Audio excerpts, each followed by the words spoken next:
అరుణాచలంలో మరొక అద్భుతమైనటువంటి ఆశ్రమము లేదా గుహ సదాస్వామి లేదా జడస్వామి గారి గుహ. ఇక్కడ సదాస్వామి గారు సుమారు 40 సంవత్సరాలు తపస్సు చేసుకుని సమాధి స్థితిని పొందడం జరిగింది.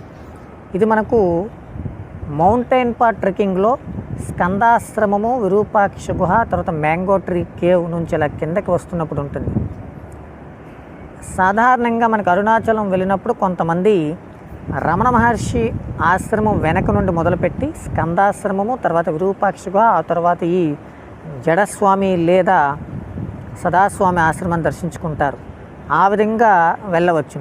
ఇంకొక రూట్ ఏంటంటే ఈ మౌంటైన్ పాత్ ట్రెక్కింగ్కి ఇటువైపున జడస్వామి లేదా ఈ సదాస్వామి ఆశ్రమం నుంచి మొదలుపెట్టి తర్వాత మ్యాంగో ట్రీ కేవ్, ఆ తర్వాత మనకు విరూపాక్ష గుహ, స్కందాశ్రమాన్ని కూడా దర్శించుకోవచ్చు. అలా మేము అరుణాచలం వెళ్ళినప్పుడు ఒక గురువుగారి యొక్క గైడెన్స్లో ఈ గుహలన్నీ కూడా దర్శించుకునేటటువంటి ప్రయత్నాన్ని చేశాం. మీరు కూడా అవకాశం ఉంటే కనుక ఈ సదాసాయి ఆశ్రమాన్ని దర్శించుకోండి. అలాగే ఇక్కడ ప్రతిరోజు మధ్యాహ్నం 12 గంటలకు భోజన ప్రసాదం కూడా పెడతారు ఈ కొండ మీద. అలా మీరు అరుణాచలం వెళ్ళినప్పుడు వీలుని బట్టి ఈ ఆశ్రమాన్ని, ఈ గుహని కూడా దర్శించుకునేటువంటి ప్రయత్నాన్ని చేయండి.